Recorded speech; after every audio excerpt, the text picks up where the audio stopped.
Hello नमस्कार साथियों। तो दो पंक्तियों से आज की मैं वीडियो की शुरुआत करने वाला हूँ कि मंजिल यूं ही नहीं मिलती राही को, जुनून सा दिल में जगाना पड़ता है।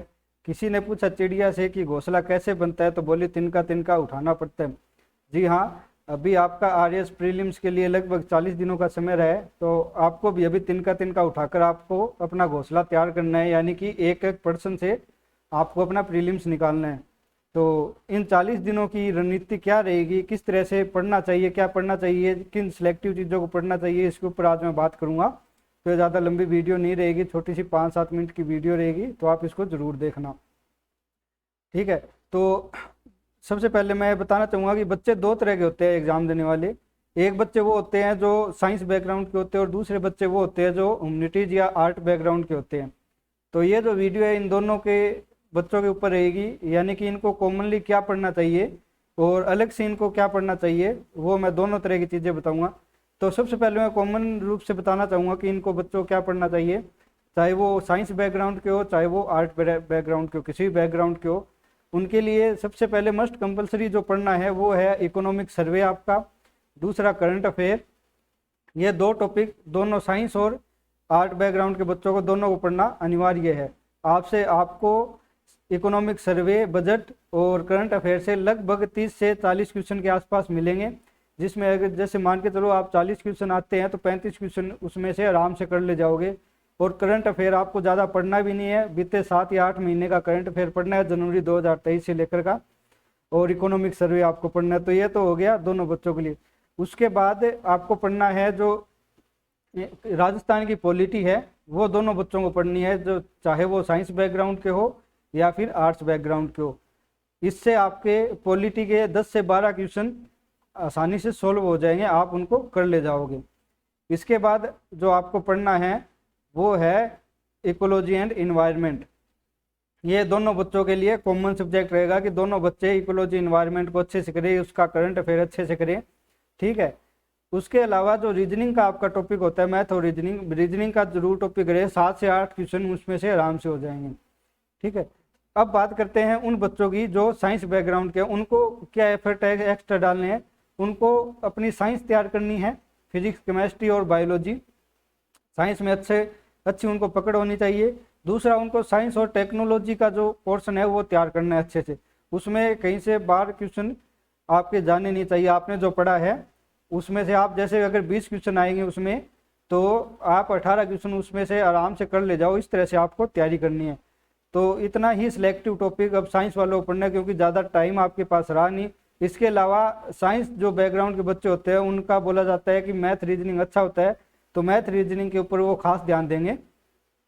तो साइंस टेक्नोलॉजी जो साइंस बैकग्राउंड वाले बच्चे हैं उनके क्या क्या सब्जेक्ट हो गए, आपका हो गया साइंस, हो गया साइंस एंड टेक्नोलॉजी, हो गया मैथ रीजनिंग, हो गया इकोनॉमिक सर्वे, हो गया राजस्थान की पॉलिटी, हो गई और करंट अफेयर्स हो गया। इतना सिलेक्टिव टॉपिक आप पढ़ोगे तो आप 80 के लमसम क्वेश्चन आप आराम से कर ले जाओगे, जिसमें मैं आपको ये गारंटी देता हूँ। बस आपका सब्जेक्ट है ये, इतने सब्जेक्ट स्ट्रॉन्ग होने चाहिए।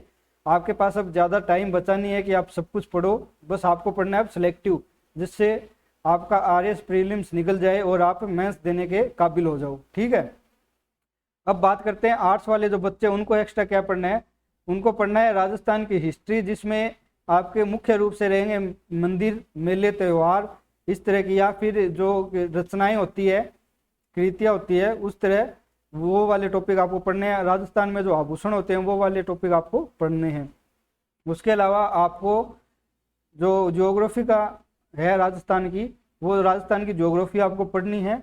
उसके अलावा इंडिया पॉलिटी में आपको जो आयोग वगैरह होते हैं, संवैधानिक और गैर संवैधानिक आयोग, उन आयोगों को आपको अच्छे से तैयार करके जाना है। ठीक है। ये हो गई आर्ट बैकग्राउंड वाले बच्चों के लिए सिलेक्टिव टॉपिक्स, जो उनको इन 40 दिनों में अच्छे से तैयार करने हैं, चाहे साइंस बैकग्राउंड का बच्चा हो या आर्ट्स बैकग्राउंड का बच्चा हो। इन सिलेक्टिव टॉपिक से लगभग आपके 80 के अराउंड में क्वेश्चन आएंगे, और आसानी से आप इन क्वेश्चन को कर सकते हो। ज़्यादा लेंथ पूछा नहीं जाता, ज़्यादा डीपली पूछा नहीं जाता, ऊपर ऊपर से क्वेश्चन पूछे जाएंगे।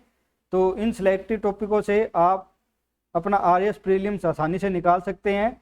और अगर ईश्वर की कृपा रही, अल्लाह की कृपा रही, भगवान की कृपा रही, जिस भी भगवान को आप गॉड को मानते हो उसकी कृपा रही, तो आपका आराम से प्रीलिम्स निकल जाएगा और आप मेंस लिखने के काबिल बन जाओगे। अब इनके अलावा जो भी टॉपिक बच गया, जैसे साइंस बैकग्राउंड वाले बच्चे हैं या आर्ट बैकग्राउंड वाले बच्चे हैं, वो इंडिया की हिस्ट्री ना ही पढ़े तो उनके लिए बेनिफिट वाला रहेगा, क्योंकि इंडिया की हिस्ट्री का जो सिलेबस है वो इतना है, इतना बड़ा है, बहुत अथाह सागर है वो, और उसमें से क्वेश्चन आने हैं 5 से 7 या 8 क्वेश्चन आएंगे। तो उसके लिए आपको प्रॉपर टाइम देना पड़ेगा उसको। इतना टाइम आपके पास अब बचा नहीं, तो सिलेक्टिव आप पढ़ोगे। तो आर्ट बैकग्राउंड वाले होंगे या फिर साइंस बैकग्राउंड वाले होंगे, वो हिस्ट्री, इंडिया हिस्ट्री को छोड़ देंगे, उसमें एंशियंट हिस्ट्री, मिडवेल हिस्ट्री और जो मॉडर्न हिस्ट्री है वो आती है, वो छोड़ देंगे। उसके अलावा साइंस बैकग्राउंड वाले इंडिया ज्योग्राफी और इंडियन पॉलिटी को भी छोड़ सकते हैं। आर्ट बैकग्राउंड वाले साइंस टेक्नोलॉजी और साइंस वाला जो टॉपिक है वो छोड़ सकते हैं। अगर उनके पास सिलेक्टिव जो टॉपिक्स है कि मैं कर सकता हूं तो वो कर सकते हैं ज़रूर, अगर उनके पास टाइम मिलेगा। अगर ये बोलते हैं कि हमारे पास टाइम ही नहीं है, हमें बस सिलेक्टिव पढ़ना है, तो जो मैंने टॉपिक बताए हैं 5-5, 7-7 टॉपिक, दोनों तरह के जो स्टूडेंट होते हैं उनके लिए, सिर्फ आप उतना पढ़िए, आपका आराम से प्रीलिम निकल जाएगा। ठीक है, तो आप लोगों को बेस्ट ऑफ लक आने वाले एग्ज़ाम के लिए। 1 तारीख को आपका एग्ज़ाम होने वाला है। बिना किसी टेंशन के, बिना किसी घबराहट के आप ज़रूर एग्ज़ाम दे के आइए और आपका सिलेक्शन ज़रूर होगा। Thank you.